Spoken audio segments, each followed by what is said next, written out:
श्रीमद् भागवत गीता द्वितीय अध्याय प्रारंभ।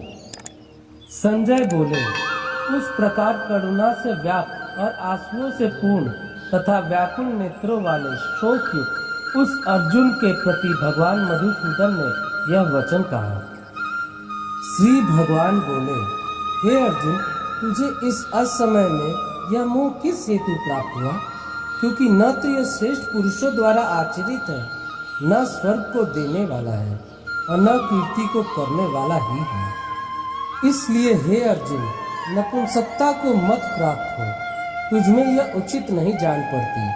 हे परंतप, हृदय की तुच्छ दुर्बलता को त्याग कर युद्ध के लिए खड़ा हो जा।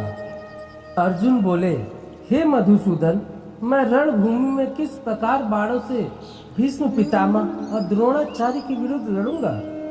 क्योंकि हे अरिसूदन, वे दोनों ही पूजनीय हैं। इसलिए इन महानुभाव गुरुजनों को न मारकर मैं इस लोक में भिक्षा का अन्न भी खाना कल्याणकारक समझता हूँ। क्योंकि गुरुजनों को मारकर भी इस लोक में रुधिर से सने हुए अर्थ और काम रूप भोगों को ही तो भोगूंगा। हम ये भी नहीं जानते कि हमारे लिए युद्ध करना और न करना, इन दोनों में से कौन सा श्रेष्ठ है। अथवा यह भी नहीं जानते कि उन्हें हम जीतेंगे या हमको वे जीतेंगे। और जिनको मारकर हम जीना भी नहीं चाहते, वे ही हमारे आत्मीय धृतराष्ट्र के पुत्र हमारे मुकाबले में खड़े हैं। इसलिए कायरता रूप दोष से उपहत हुए स्वभाव वाला तथा धर्म के विषय में मोहित चित हुआ मैं आपसे पूछता हूँ कि जो साधन निश्चित कल्याणकारक हो वह मेरे लिए कहिए। क्योंकि मैं आपका शिष्य हूँ, इसलिए आपके शरण हुए मुझको शिक्षा दीजिए। क्योंकि भूमि में निष्कंटक धन धान्य संपन्न राज्य को और देवताओं के स्वामी पने को प्राप्त होकर भी मैं उस उपाय को नहीं देखता हूँ जो मेरी इंद्रियों को सुखाने वाले सुख को दूर कर सके। संजय बोले, हे राजन, निद्रा को जीतने वाले अर्जुन अंतर्यामी श्री कृष्ण महाराज के प्रति इस प्रकार कहकर फिर श्री गोविंद भगवान से युद्ध नहीं करूंगा यह स्पष्ट कहकर चुप हो गए। हे भरतवंशी धृतराष्ट्र, अंतर्यामी श्री कृष्ण महाराज दोनों सेनाओं के बीच में शोक करते हुए उस अर्जुन को हंसते हुए से ये वचन बोले। श्री भगवान बोले, हे अर्जुन, तू न शोक करने योग्य मनुष्य के लिए शोक करता है और पंडितों के ऐसे वचनों को कहता है, परंतु जिनके प्राण चले गए हैं उनके लिए और जिनके प्राण नहीं गए हैं उनके लिए भी पंडित जन शोक नहीं करते। न तो ऐसा ही है कि मैं किसी काल में नहीं था, तू नहीं था अथवा ये राजा लोग नहीं थे, और न ऐसा ही है कि इससे आगे हम सब नहीं रहेंगे। जैसे जीवात्मा की इस देह में बालकपन, जवानी और वृद्धावस्था होती है, वैसे ही अन्य शरीर की प्राप्ति होती है। उस विषय में धीर पुरुष मोहित नहीं होता। हे कुंती पुत्र, सर्दी गर्मी और सुख दुख को देने वाले इंद्रिय और विषयों के संयोग तो उत्पत्ति विनाशी और अनित्य है। इसलिए हे भारत, उनको तू सहन कर। क्योंकि हे पुरुष श्रेष्ठ, दुख सुख को समान समझने वाले जिस धीर पुरुष को ये इंद्रिया और विषयों के संयोग व्याकुल नहीं करते, वह मोक्ष के योग्य होता है। असत वस्तु की तो सत्ता नहीं है और सत का अभाव नहीं है। इस प्रकार इन दोनों का ही तत्वज्ञानी पुरुषों द्वारा देखा गया है। नाश रहित तो तू उसको जान जिससे ये संपूर्ण जगत दृश्य वर्ग व्याप्त है। इस अविनाशी का विनाश करने में कोई भी समर्थ नहीं है। इस नाश रहित अप्रमेय नित्य स्वरूप जीवात्मा के यह सब शरीर नाशवान कहे गए हैं। इसलिए हे भरतवंशी अर्जुन, तू युद्ध कर। जो इस आत्मा को मारने वाला समझता है तथा जो इसको मरा मानता है, वे दोनों ही नहीं जानते। क्योंकि यह आत्मा वास्तव में न तो किसी को मारता है और न किसी के द्वारा मारा जाता है। यह आत्मा किसी काल में भी न तो जन्मता है और न मरता ही है, तथा न यह उत्पन्न होकर फिर होने वाला ही है, क्योंकि यह अजन्मा है, नित्य, सनातन और पुरातन है। शरीर के मारे जाने पर भी यह नहीं मारा जाता। हे पिता पुत्र अर्जुन, जो पुरुष इस आत्मा को नाश रहित, नित्य, अजन्मा और अव्यय जानता है, वह पुरुष कैसे किसको मरवाता है और कैसे किसको मारता है। जैसे मनुष्य पुराने वस्त्रों को त्याग कर दूसरे नए वस्त्रों को ग्रहण करता है, वैसे ही जीवात्मा पुराने शरीरों को त्याग कर दूसरे नए शरीरों को प्राप्त होता है। इस आत्मा को शस्त्र नहीं काट सकते, इसको आग नहीं जला सकती, इसको जल नहीं गीला कर सकता और वायु नहीं सुखा सकता, क्योंकि यह आत्मा अछेद्य है। यह आत्मा अदाह्य, अक्लेद्य और निसंदेह अशौच्य है, तथा यह आत्मा नित्य, सर्वव्यापी, अचल, स्थिर रहने वाला और सनातन है। यह आत्मा अव्यक्त है, यह आत्मा अचिंत्य है और यह आत्मा विकार रहित कहा जाता है। इससे हे अर्जुन, इस आत्मा को उपयुक्त प्रकार से जानकर तू शोक करने योग्य नहीं है, अर्थात तुझे शोक करना उचित नहीं है। किंतु यदि तू इस आत्मा को सदा जन्मने वाला तथा सदा मरने वाला मानता हो, तो भी हे महाबाहो, तू इस प्रकार शोक करने को योग्य नहीं है, क्योंकि इस मान्यता के अनुसार जन्मे हुए की मृत्यु निश्चित है और मरे हुए का जन्म निश्चित है। इससे भी इस बिना उपाय वाले विषयों में तू शोक करने को योग्य नहीं है। हे अर्जुन, संपूर्ण प्राणी जन्म से पहले अप्रकट थे, अब मरने के बाद भी अप्रकट हो जाने वाले हैं, केवल बीच में ही प्रकट है। फिर ऐसी स्थिति में क्या शोक करना है? कोई एक महापुरुष ही इस आत्मा को आश्चर्य की भांति देखता है और वैसे ही दूसरा कोई महापुरुष ही इसके तत्व का आश्चर्य की भांति वर्णन करता है, तथा दूसरा कोई अधिकारी पुरुष ही इसे आश्चर्य की भांति सुनता है और कोई कोई तो सुनकर भी इसको नहीं जानता। हे अर्जुन, यह आत्मा सबके शरीर में सदा ही अवध्य है। इस कारण संपूर्ण प्राणियों के लिए तू शोक करने के योग्य नहीं है, तथा अपने धर्म को देखकर भी तू भय करने योग्य नहीं है, अर्थात तुझे भय नहीं करना चाहिए, क्योंकि क्षत्रिय के लिए धर्मयुक्त युद्ध से बढ़कर दूसरा कोई कल्याणकारी कर्तव्य नहीं है। हे पार्थ, अपने आप प्राप्त हुए और खुले हुए स्वर्ग के द्वार रूप इस प्रकार के युद्ध को भाग्यवान क्षत्रिय लोग भी पाते हैं।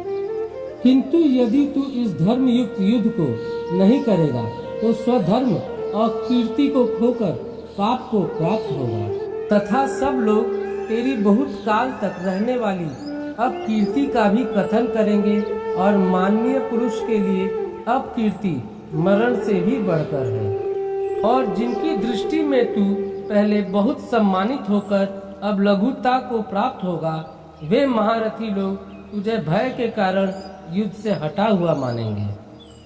तेरे वैरी लोग तेरे सामर्थ्य की निंदा करते हुए तुझे बहुत से न कहने योग्य वचन भी कहेंगे। उससे अधिक दुख और क्या होगा?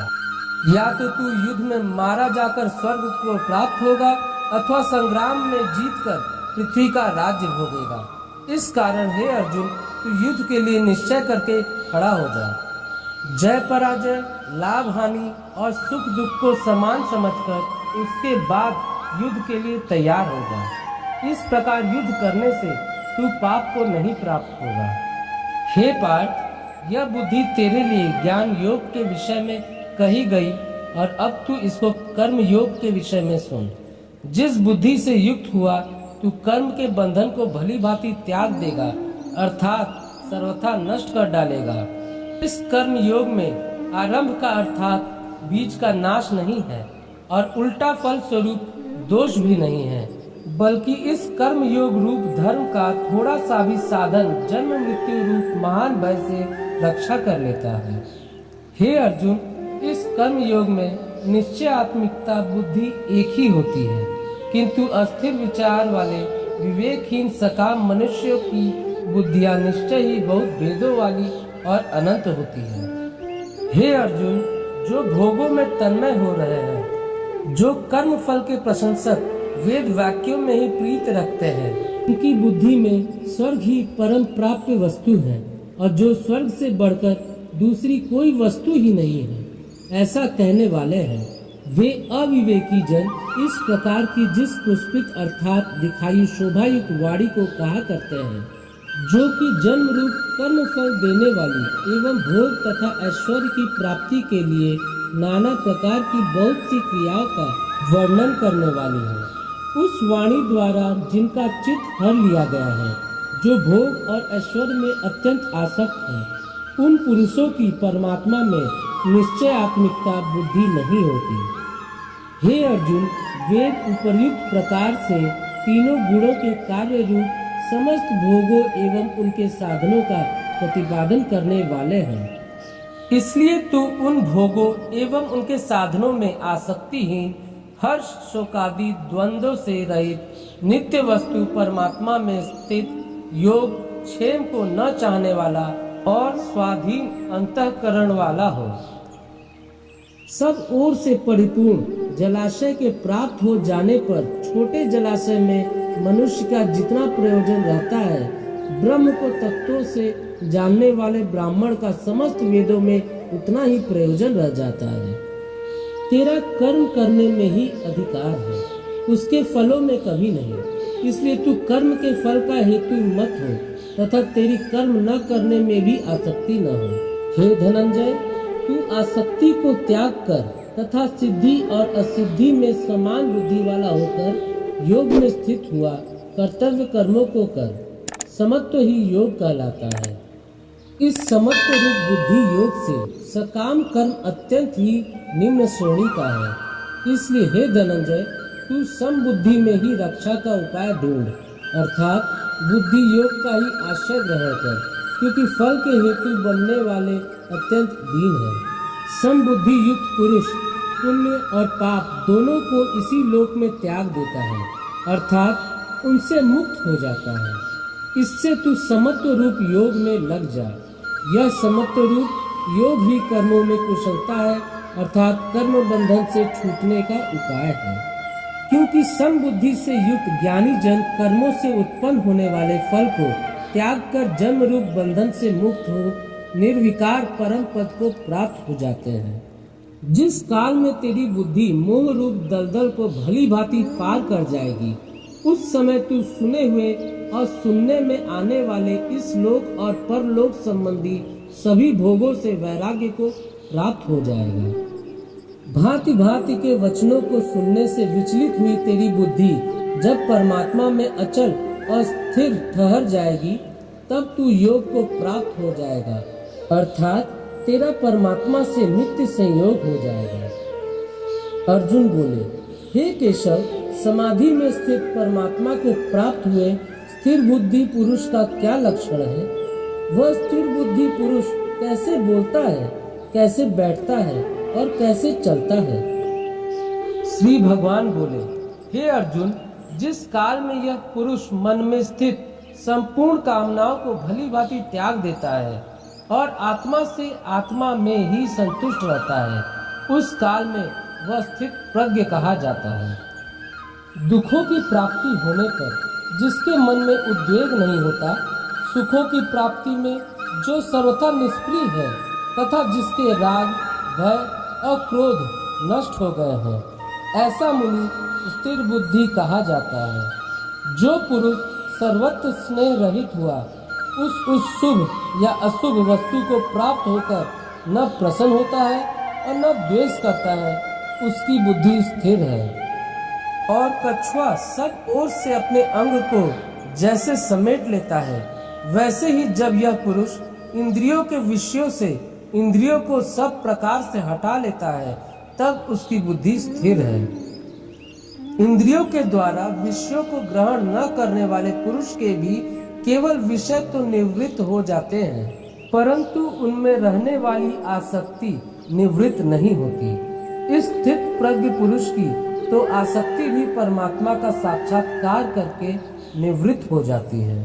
हे अर्जुन, आसक्ति का नाश न होने के कारण ये प्रमथन स्वभाव वाली इंद्रियां यत्न करते हुए बुद्धिमान पुरुष के मन को भी बलात् कर लेती है। इसलिए साधकों को चाहिए कि वह उन संपूर्ण इंद्रियों को वश में करके समाहित चित हुआ मेरे परायण होकर ध्यान में बैठे, क्योंकि जिस पुरुष की इंद्रियां वश में होती है उसकी बुद्धि स्थिर हो जाती है। विषयों का चिंतन करने वाले पुरुष की उन विषयों में आसक्ति हो जाती है।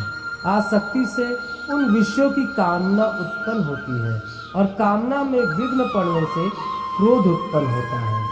क्रोध से अत्यंत मूढ़ भाव उत्पन्न हो जाता है। मूढ़ भाव से स्मृति में भ्रम हो जाता है।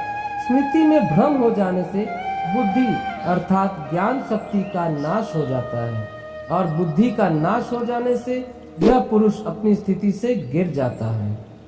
परंतु अपने अधीन किए हुए अंतःकरण वाला साधक अपने वश में की हुई राग द्वेष से रहित इंद्रियों द्वारा विषयों में विचरण करता हुआ अंतःकरण की प्रसन्नता को प्राप्त होता है। अंतःकरण की प्रसन्नता होने पर इसके संपूर्ण दुखों का अभाव हो जाता है और उस प्रसन्न चित्त वाले कर्म योगी की बुद्धि शीघ्र ही सब ओर से हटकर एक परमात्मा में ही भली भांति स्थिर हो जाती है। न जीते हुए मन और इंद्रियों वाले पुरुष में निश्चयात्मिकता बुद्धि नहीं होती और उस आयुक्त मनुष्य के अंतःकरण में भावना भी नहीं होती तथा भावनाहीन मनुष्य को शांति नहीं मिलती और शांति रहित मनुष्य को सुख कैसे मिल सकता है? क्योंकि जैसे जल में चलने वाली नाव को वायु हर लेती है, वैसे ही विषयों में विचरती हुई इंद्रियों में से मन जिस इंद्रिय के साथ रहता है वह एक ही इंद्रिय इस आयुक्त पुरुष की बुद्धि को हर लेती है। इसलिए हे महाबाहो, जिस पुरुष की इंद्रियों के विषयों में से सब प्रकार निग्रह की हुई है उसकी बुद्धि स्थिर है। संपूर्ण प्राणियों के लिए जो रात्रि के समान है, उस नित्य ज्ञान स्वरूप परमानंद की प्राप्ति में स्थित प्रज्ञ योगी जागता है और जिस नाशवान संसारिक सुख की प्राप्ति में सब प्राणी जागते हैं, परमात्मा के तत्व को जानने वाले मुनि के लिए वह रात्रि के समान है। जैसे नाना नदियों के जल सब ओर से परिपूर्ण अचल प्रतिष्ठा वाले समुद्र में उसको विचलित न करते हुए ही समा जाते हैं, वैसे ही सब भोग जिस स्थित प्रज्ञ पुरुष में किसी प्रकार का विकार उत्पन्न किए बिना ही समा जाते हैं। वही पुरुष परम शांति को प्राप्त होता है, भोगों को चाहने वाला नहीं। जो पुरुष संपूर्ण कामनाओं को त्याग कर ममता रहित, अहंकार रहित और स्पृहा रहित हुआ विचरता है, वही शांति को प्राप्त होता है, अर्थात वह शांति को प्राप्त है। हे अर्जुन, यह ब्रह्म को प्राप्त हुए पुरुष की स्थिति है। इसको प्राप्त होकर योगी कभी मोहित नहीं होता और अंत काल में भी इस ब्राह्मी स्थिति में स्थित होकर ब्रह्मानंद को प्राप्त हो जाता है। इस वीडियो को लाइक और शेयर करें। चैनल को सब्सक्राइब करके बेल आइकन जरूर से दबाएं।